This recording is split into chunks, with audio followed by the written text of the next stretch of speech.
I'm not dead yet. My name is Dutch, and this is my story. In case you're wondering if the whole idea of predator genetic material stringing out a human life is something new, let us stop you right there. Of course, this is old news, and even more given that we are actually discussing about it in 2023. Humans have come a long way, and it's safe to say that they have successfully been able to cheat death by resorting to predator physiology. Now, for us to elucidate things further, let us take the 1998 4-issue limited comic book series Aliens vs. Predator Eternal as an example. Published by Dark Horse Comics, Eternal was written by Ian Edgington and has Alex Maleev as the artist. In today's video, we will delve deeper into the limited series and explore all 4 issues. This will undoubtedly be a riveting tale that'll answer all your queries, so we suggest that you stay tuned till the end of the video here to find things out. Are you ready? And let's roll then. But before we get into our explanation, we do have one very small request. If you enjoy our content, then please support us by subscribing to our channel. This is a small click for you, but for us, it means a lot. Thank you. Now let's begin. Aliens vs. Predator Eternal explained. The events of Eternal are seen revolving around our main character, Gideon So Lee, with the storyline moving back and forth around Lee's past and present life. We will be exploring the issues as they are making things easier for you. So, do we have your attention here? Issue 1 opens at an unspecified timeline, and we find a man in tattered clothes and mortally wounded, judging by his looks. His name is Yi Yat-sen, and he is literally seen spitting out blood. We soon discover that he is a liar, thief, whore, and a murderer, but somehow the stress seems to be on the latter part of him being a murderer. Apparently, he has been under the guise of a wandering sage and has been offering for sale elixirs and uncantions to dim-witted mountain villagers. His latest offering, one that was a blend of snake blood, ginseng, and urine, ended up claiming the lives of 17 villagers. This naturally had the remaining villagers furious, and they beat the shit out of him. We are literally talking about his ribs being broken and the eventual coughing up of blood. It becomes all the more clear that he has managed to escape from there by heading towards the mountainside. As Lee is apathetically seen praying to God for deliverance through his blood-stained teeth, he witnesses a burning predator ship crashing through the sky. The gigantic flaming spacecraft almost transforms the otherwise peaceful night into bright day. Lee was not the only one witnessing this mysterious phenomenon. The villagers did too, while cowering in terror. But unlike the villagers, Lee did not feel scared. His agile mind made him see the whole thing as an opportunity. To him, it almost felt like his prayers were being answered. Lee decided to follow his destiny, and upon reaching the crashing area, he discovers the alien ship, the sight of which triggers a memory of a cautionary tale told to him when he was young. Something about death and dragons and men who walk like gods. Cut to present, we meet the exceedingly influential techno baron Gideon So Lee, who happens to be the head of a high-octane Japanese corporation. To those of you wondering who exactly Gideon is, it's not disclosed right away. Now, moving on with the storyline, the mysterious Gideon is seen giving some kind of a final order to a unit so as to test the potency of his new equipment. While we do not know what is about to happen, there is certainly a shift in the mood of an impending danger to take place. The next scene introduces the readers to a talented reporter, Rebecca McBride, for the Independent News Network. Currently on a field assignment with her cameraman Earl, she's seen exclusively reporting on a political uprising in the former French colony of Gambia, currently being addressed as the slaughterhouse of West Africa, when a sudden unanticipated gunshot from an unseen attacker transforms a probable truce meeting into a burial ground. Earl urges to leave, but the thing with Rebecca is that she just doesn't know when to quit, which, to be honest, can have fatal consequences. It's safe to say that she turns out to be the lone survivor and happens to lay her hands on some kind of a spear tip from the massacre ground. Now, what can one make out of a spear tip that weighs almost nothing? If you ask us, it does point one straight towards the direction of the predators, but here's where the twist comes. Attackers aren't our usual human hunters.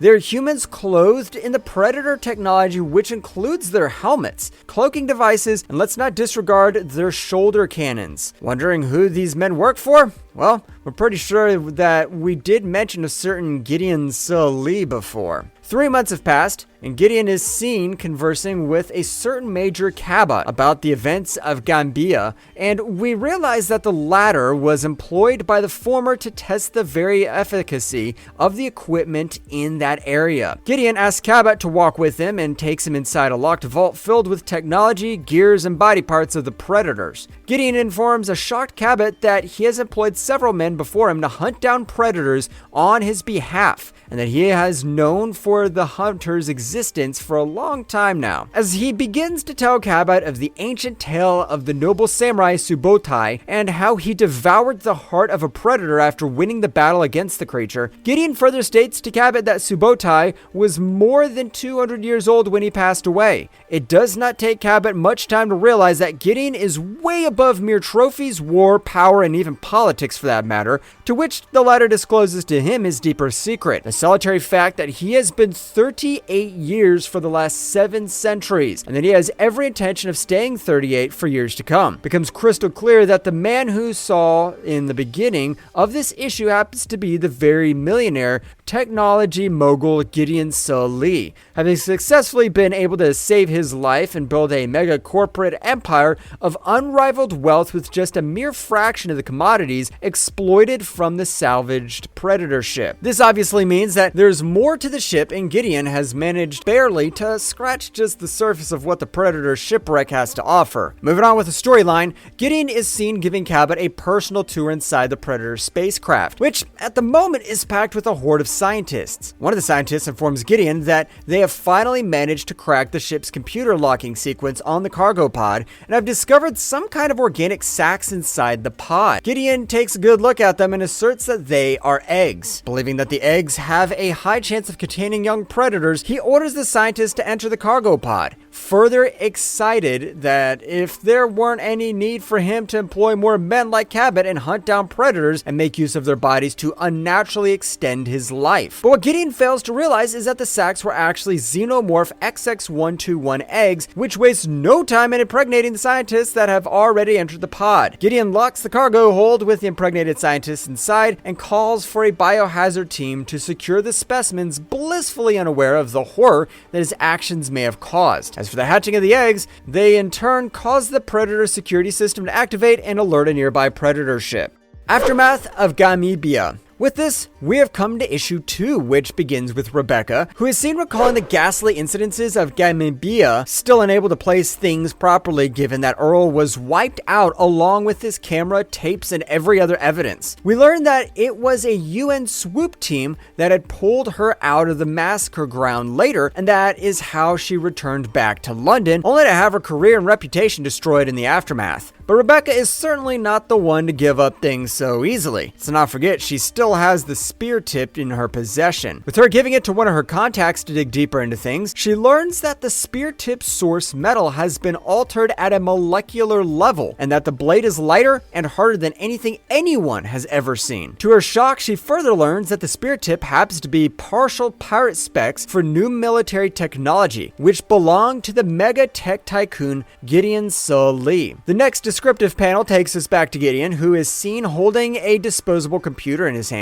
that is actually the size of a paper, one that he is later seen simply crushing and tossing away. Next, he's seen looking at his hands, and it dawns upon him that his physical immortality is once again at risk. The Raiders learn that Gideon's secret is not to fight against death, but to bend and adapt to death. At this moment, Gideon is called by one of his scientists immediately to the lab, where he is also joined by Cabot. Upon witnessing the infected scientists giving birth through their chests, Lee realizes that the newly born alien creatures bear no resemblance with the predators, and that they are now dealing with something entirely new. It is also around the same time that the investigative predators who were signaled when the eggs hatched earlier make their presence known in the lab of Gideon, resulting in the death of many armed men. Gideon figures out that the predators are after the new xenomorphs, who in the midst of the chaos are able to escape from there into the very sewers of Tokyo. After the predators leave from the laboratory, Gideon stresses on the fact that he's currently living on borrowed time and orders Cabot to hunt,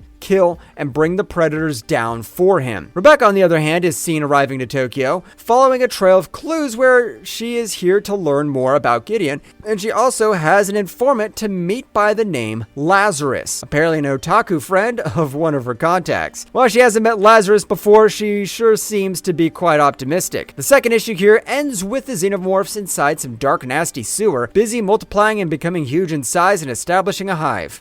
Tying up loose ends. Issue 3 begins on a rather predictable note. The xenomorphs have literally made the sewers their feeding grounds, busy abducting ill-fated ignorant citizens and making a great meal out of them. While the predators are seen hunting down the galaxy's deadliest killing machines, Gideon has Cabot tasked with securing the corpses of the predators. Indeed, it is a survival of the fittest here. Luckily for Gideon, his success with reverse engineering the predator technology made him have advanced gadgets and gears at his disposal. He even provided Cabot and his special force with all the weapons so as to have them secure the corpses for him. Now it has so happened that a particular unproductive attempt by the predators to enter the alien hive led to the death of one of the predators as it unknowingly surfaced from the sewer and got hit straight by a speeding truck. Of course, Cabot and his men were able to lay their hands on the corpse, which in turn provided the critically endangered Gideon yet another new lease of life. Speaking of Rebecca, it's only fitting to address her as a moth around a flame. We have mentioned this before, that when it comes to her journalistic sense, it can cross every boundary, and in Tokyo, she has been rather busy uncovering a strange tale of clues by joining one dot with the other. While she still has not met her informant face to face, the latter has been of some great help digging up all the digital dirt for her. So far, Rebecca's interaction with Lazarus has only been via computer, so it came pretty much as a surprise to her when Lazarus offered to meet her. Gideon, in the meantime, sends Cabot after Rebecca. He clearly has some unfinished business with the reporter. Cabot is able to locate Rebecca, who, upon seeing him, identifies him as one of the men in Gamibia. But before she can react, Cabot drugs her rather discreetly, may we add, and brings her to Gideon, who introduces himself to Rebecca as her informant, Lazarus. Humans versus predators versus aliens. Issue 4 picks up right where 3 left off. Gideon, much to the surprise and shock of Rebecca, offers her his entire life story. Apart from telling her that he's 700 years old and that he has a penchant for hunting aliens and making use of their internal organs to keep him immortal, he also confides in her that it was him who provided her the Gambian visas, got her cameraman killed, left behind the spear tip for her, and destroyed her career and reputation. That's not all. Gideon even wants Rebecca to write his biography, who he was and what he has become. So basically the life story of a lifetime that the reporter has been chasing all her life. Top things, Gideon also offers Rebecca to join in a hunt in order to secure more predators, dead or alive. The hunting party comprises of Gideon, Cabot, Rebecca, and a unit of other mercenaries, and they are seen heading into the subway to lay their trap for the predators. Of course, things don't go as planned, and they end up walking right into the trap that the predators had laid for the aliens in the first place. This has the predators targeting the humans instead, which leads to the death of all but Rebecca and Gideon. Gideon eventually finds himself facing a predator whom he challenges to a fight, disarming himself of everything else but a blade. The predator does the same and engages in a fight with Gideon, who tricks the creature by activating a plasma cannon that he has hidden in his armor. Gideon's apparent victory is cut short when he is taken by surprise by another predator whom he didn't see coming, and he almost lifts Gideon up in the air. Gideon gives in and asks the predator what it is waiting for. The predator cruelly tears apart Gideon's technologically augmented heart and finally kills him, after which his head is seen taken as a trophy by the predator, but it quickly turns into dust. Even the borrowed time is up for Gideon. As for Rebecca, she gets ambushed by a xenomorph, but eventually manages to overpower the alien using Cabot's gun. It was only after a week that something or someone carries her up to the streets and got her admitted to the hospital. An agent from Unit K regularly paid her a visit so as to get information out of her, but she did not divulge any. Speaking of Gideon's personal and private assets, they were seized by the Japanese government. They even denied the existence of the crashed Predator spacecraft that was inside Gideon's corporate headquarters in Tokyo. Rebecca came back to London as a millionaire thanks to Gideon's posthumous payment for his biography. She gave half the money to Earl's family, and with the other half, she began her own investigation on the Predators, hiring more of her contacts to help her in doing so. Now she knows that there are monsters out there in the dark corners of the world, things that hunt men for sport. But who they are, where do they come from, and what do they really want on Earth? That's a story of a lifetime and hers to tell the world.